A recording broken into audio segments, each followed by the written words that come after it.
As we gather to hear your word, we give you thanks for the truth you bring.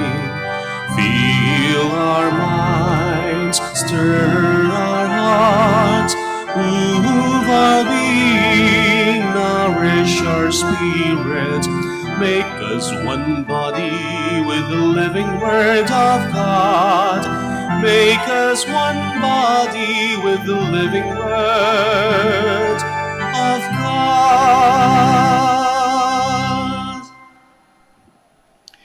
In the name of the Father, and of the Son, and of the Holy Spirit. Amen. The grace of our Lord Jesus Christ, and the love of God, and the communion of the Holy Spirit be with you all. And with your spirit. Good afternoon, and welcome to the Shrine and Minor Basilica of Our Lady of the Rosary of Manaoag.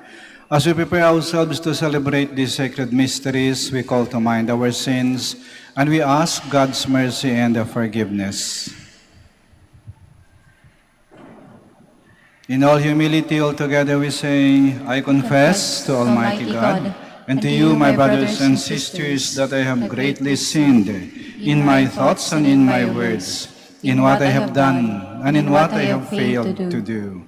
Through my fault, through my most grievous fault. Therefore I ask Blessed Mary, ever Virgin, all the angels and saints, and you, my brothers and sisters, to pray for me to the Lord our God. May Almighty God have mercy on us, forgive us our sins, and bring us to everlasting life. Amen. Lord, have mercy. Lord, have mercy. Christ, have mercy. Christ, have mercy. Lord, have mercy. Lord, have mercy. Let us pray. O God, strength of those who hope in you, who willed that the Bishop St. John Chrysostom should be illustrious by his wonderful eloquence and his experience of suffering, grant us, we pray, that, instructed by his teachings, we may be strengthened to the example of his invincible patience. Through our Lord Jesus Christ, your Son, who lives and reigns with you in the unity of the Holy Spirit, God, forever and ever. Amen. Please be seated. A reading from the first letter of St. Paul to the Corinthians.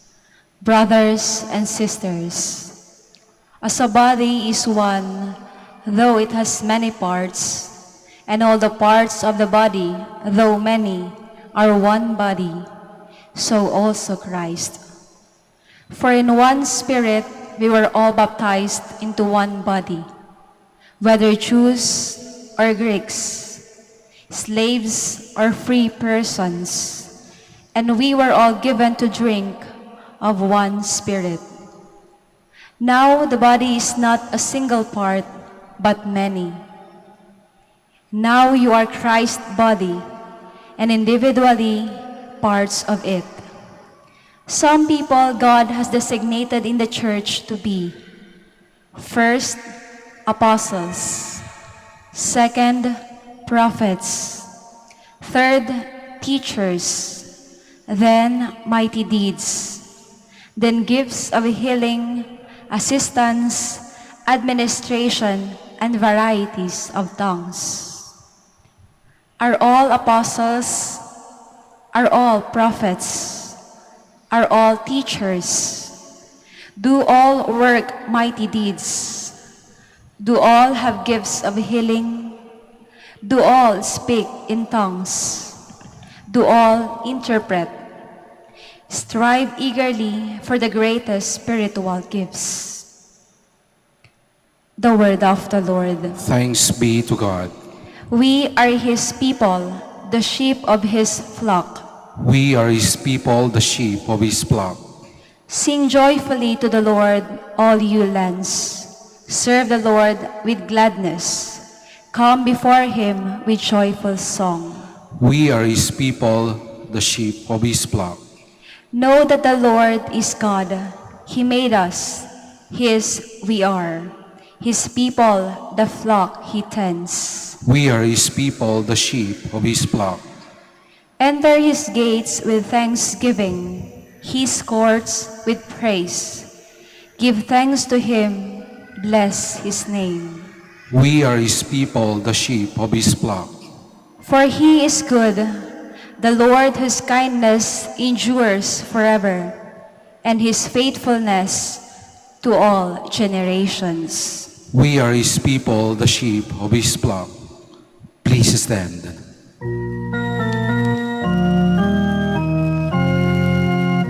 Alleluia, alleluia, alleluia.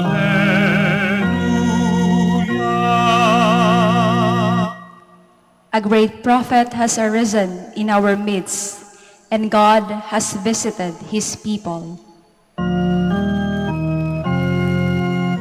Alleluia, alleluia, alleluia.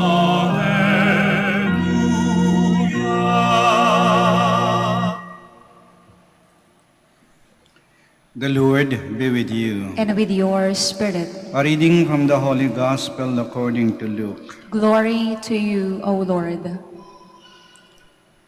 Jesus journeyed to a city called Nain, and his disciples and a large crowd accompanied him. As he drew near to the gate of the city, a man who had died was being carried out, the only son of his mother, and she was a widow. A large crowd from the city was with her. When the Lord saw her, he was moved with pity for her and said to her, "Do not weep." He stepped forward, touched the coffin, and at this the bearers halted, and he said to the young man, "I tell you, arise." The dead man sat up and began to speak, and Jesus gave him to his mother. Fear seized them all, and they glorified God, exclaiming, "A great prophet has arisen in our midst, and God has visited his people."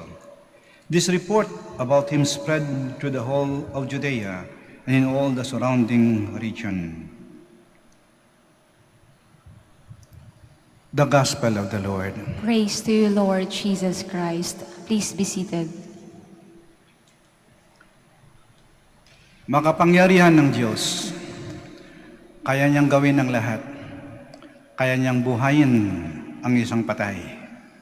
Ngunit hindi ito karaniwang ginagawa ng Diyos. Hindi binubuhay ng Diyos ang isang patay. Binubuhay ng Diyos ang mga namatayan. Ang mga namatayan ng pag-asa. Ang mga namatayan ng pagmamahal. Ang namatayan ng tiwala. Ang namatayan ng gana na mabuhay. God brings back to life those who have died to their will to live. Naalala ko sa isang parokya, may kinasal ako, mag-asawa. Masaya at masigla. 3 taon wala pa silang anak.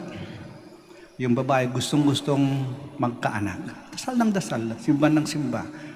Nung 4 na taon, nabuntis ang babae at silang isang malusog, cute, at magandang baby. Ngunit, pagkaraan ng 6 na buwan, nakasakit at namatay yung sanggol. At yung nanay, hindi niya matanggap. Masamang loob niya. Para na rin siyang namatay. Ayaw nang lumabas ng kwarto. Ayaw nang humarap sa mga tao. Ayaw nang kumain. Iyak lang ng iyak. Mabuti na lang yung asawa niya, yung lalaki, ay hindi sa iniwan. Buong tiyagasang inalagaan. Inaamo-amo, pinapalakas, pinapakain, lahat ginagawa niya, lagi na sa tabi. Ngunit dahil yung babae hindi kumakain, nanghina at nagkasakit. At tinawag ako, "Father, mukhang di natatagal si misis ko, bigyan niyo na ng yung sacrament of the sick." At binigyan ko. At yung babae, kahit na mahina, kita ko, talagang salita pa, "Father, ba't ganyan ng Diyos? Ba't niya hinayang mamatay ang anak ko? Kinuha niyang anak ko. Nawala na ang lahat sa akin. Nawala na ang lahat sa akin." Kaya anong sasabihin ko sa harap ng isang ina na matindi, malalim ang hinagpis at punong-puno ng luha ang mukha. Yung sinabi niya, Father, nawala na ang lahat sa akin. Naalala ko, sinabi ko huwag mo lang tingnan kung anong nawala. Tingnan mo rin kung anong naiwan. Nandiyan pa yung asawa mo na mahal ka. Nandiyan yung mga magulang, mga kapatid mo, pamilya mo na mahal ka. Nandiyan yung mga kaibigan mo, tunay mong kaibigan na mahal ka. At nandiyan ka pa. Buhay ka pa. Huwag mo lang tingnan kung ano ang nawala. Tingnan mo rin kung ano ang mga naiwan. Pagkaraan ng 2 taon, gumaling yung babae. At napag-rinig ko, nabuntis at may baby na sila. Yan ang sinasabi ko. Binubuhay ng Diyos, hindi ang patay, ngunit ang mga namatayan. Totoo, mahirap ang buhay.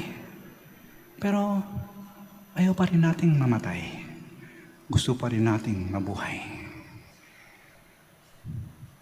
Life is difficult, but life is worth living because life is God-given.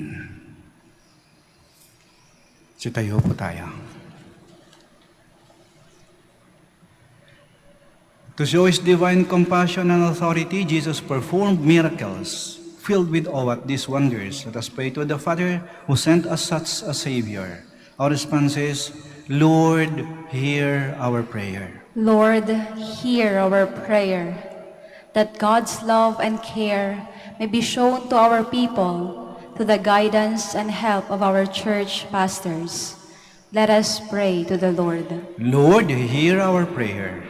That the state may become a channel of God's compassionate love, by the special attention and assistance they extend to the poor and sick people. Let us pray to the Lord. Lord, hear our prayer. That those who have recently suffered the loss of a loved one may, with God's help, recover their faith in life. Let us pray to the Lord. Lord, hear our prayer. That like the widow's son, sick people may experience the healing hand of Jesus. Let us pray to the Lord. Lord, hear our prayer. That the faithful departed may be raised to the fullness of life in God's presence. Let us pray to the Lord. Lord, hear our prayer. We pray for the intentions of this Mass, and in the silence of our hearts, we present to the Lord our own personal intentions.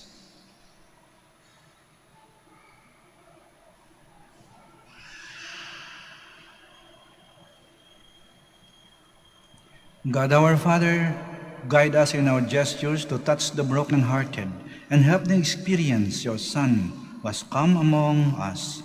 We make this prayer through Christ our Lord. Amen.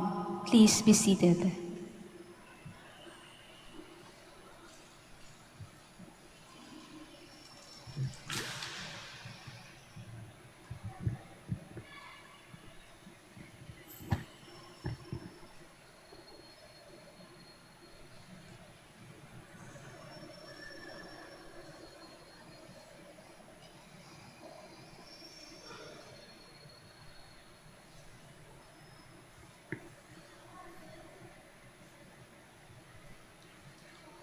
Blessed are you, Lord, God of all creation, for to your goodness we have received the bread we offer you, fruit of the earth and work of human hands. It will become for us the bread of life. Blessed be God forever.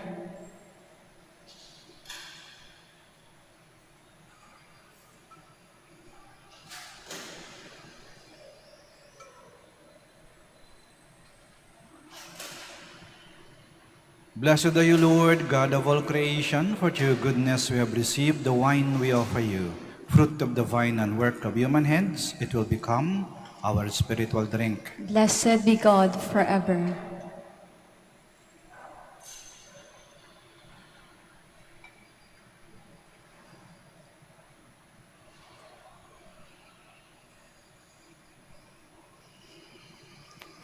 Please stand.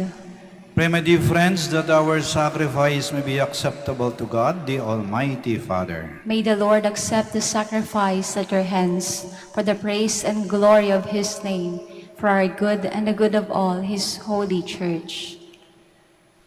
May the sacrifice which we gladly present in commemoration of Saint John Chrysostom be pleasing to you, O God, for taught by him we to give ourselves entirely to you in praise, through Christ our Lord. Amen. The Lord be with you. And with your spirit, Lift up your hearts. we lift them up to the Lord. Let us give thanks to the Lord our God. It is right and just. It is truly right and just, our duty and our salvation, always and everywhere to give you thanks, Lord, Holy Father, Almighty and eternal God, through Christ our Lord.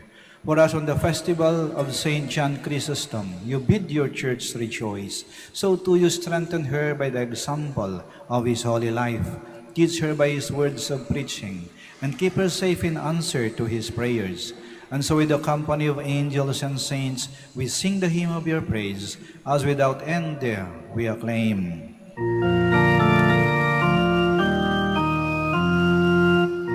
Holy, holy, holy, Lord God of hosts. Heaven and earth are full of your glory. Hosanna in the highest. Blessed is he who comes in the name of the Lord. Hosanna, Hosanna in the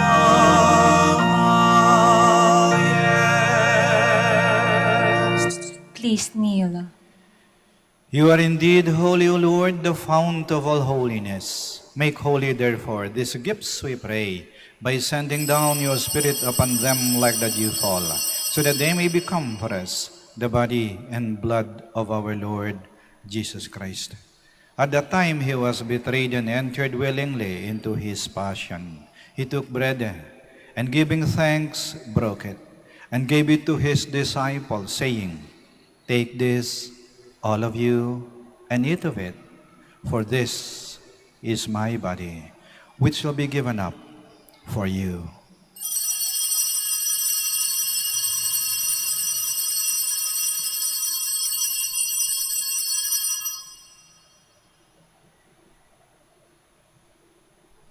In a similar way, when supper was ended, he took the chalice, and once more giving thanks, he gave it to his disciples, saying, "Take this, all of you, and drink from it, for this is the chalice of my blood, the blood of the new and eternal covenant, which will be poured out for you and for many for the forgiveness of sins.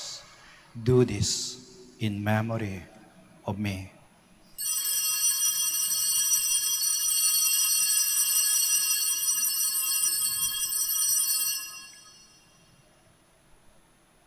The mystery of faith. When we eat this bread and drink this cup, we proclaim your death, O Lord, until you come again. Therefore, as we celebrate the memorial of his death and resurrection, we offer you, Lord, the bread of life and the chalice of salvation, giving thanks that you have held us worthy to be in your presence and minister to you.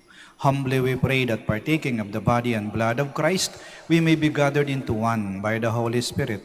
Remember, Lord, your church spread throughout the world and bring her to the fullness of charity, together with Francis, our Pope, Socrates, our Archbishop, Fidelis, his auxiliary bishop, and all the clergy. Remember also our brothers and sisters who have fallen asleep in the hope of the resurrection, and all who have died in your mercy. Welcome them into the light of your face. Have mercy on us all, we pray, that with the Blessed Virgin Mary, Mother of God, with Saint Joseph, her spouse, with the blessed apostles, and all the saints who have pleased you throughout the ages, we may merit to be co-heirs to eternal life, and may praise and glorify you through your Son, Jesus Christ. Through him, and with him, and in him, O God, Almighty Father, in the unity of the Holy Spirit, all glory and honor is yours, forever and ever. Amen. Please stand. Now in loving confidence, we pray to our Father in the words Christ taught us.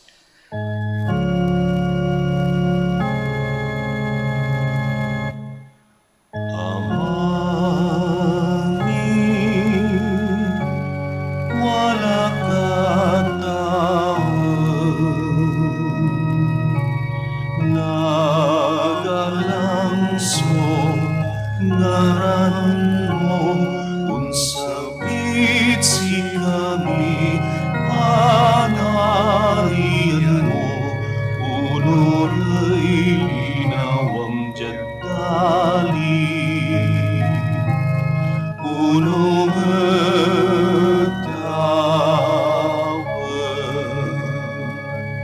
sa'y kanan minagawa, itermot si kami nagawaya, nan pandien mo'y kasalanan mi, ulong na panaman diri, kasalanay nan kasalanan, at si kami tanag mo kami, itaret tukso, ilaban mo kami, mabukas. Deliver us, Lord, we pray, from every evil. Graciously grant peace in our days, that by the help of your mercy, we may be always free from sin and safe from all distress, as we await the blessed hope and the coming of our Savior, Jesus Christ. For the kingdom, the power, and the glory are yours, now and forever. Lord Jesus Christ, who said to your apostles, "Peace I leave you, my peace I give you," do not look on our sins, but on the faith of your church, and graciously grant her peace and unity, in accordance with your will, who live and reign forever and ever. Amen. The peace of the Lord be with you always. And with your We spirit. offer each other the sign of peace. Peace be with you. Lamb of God, You take away the sins of the world, have mercy on us. Lamb of God, who take away the sins of the world, have mercy on us. Lamb of God, who take away the sins of the world, grant us peace. Please kneel.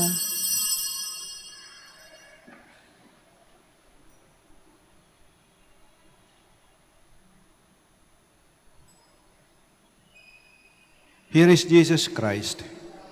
He gives life to those who have died and to those who are dying. He is the Lamb of God who takes away the sins of the world. Blessed are those called to the supper of the Lamb. Lord, I am not worthy that you should enter under my roof, but only say the word, and my soul shall be healed.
Please stand.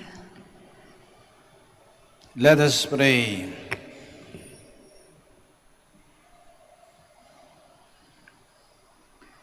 Grant, O merciful God, that these mysteries we have received as we commemorate St. John Chrysostom may confirm us in your love and enable us to be faithful in confessing your truth through Christ our Lord. Amen. Please be seated for the announcement.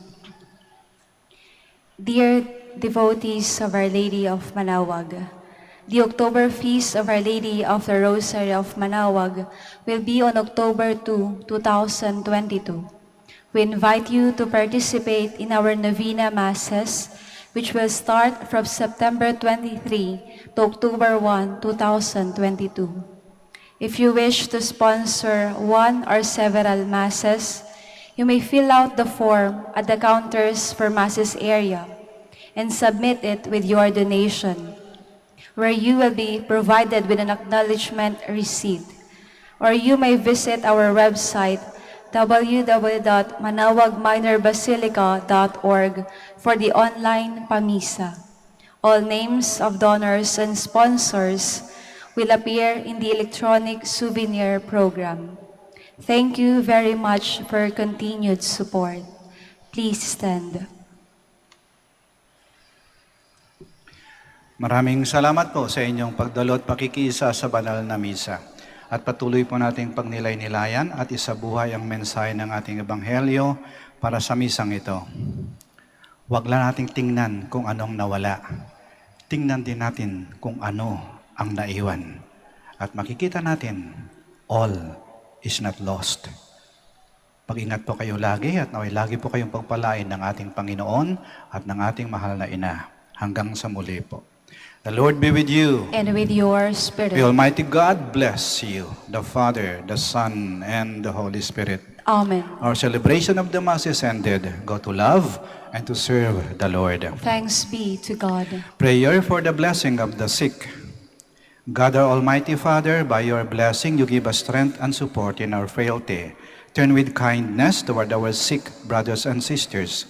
Free them from all illness and restore them to good health. Through the intercession of Our Lady of the Rosary of Manaoag, we ask this through Christ our Lord. Amen. Prayer for the blessing of religious articles. In memory of the mysteries of the life, death, and resurrection of our Lord Jesus Christ, and to the honor and glory of the Blessed Virgin Mary, Mother of Christ and Mother of the Church, Our Lady of the Rosary of Manaoag, may these rosaries, candles, images, oils, scapulars, crucifixes, and other articles of devotion be blessed and made holy. In the name of the Father, and of the Son, and of the Holy Spirit. Amen.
Beautiful Mary, the world honors you.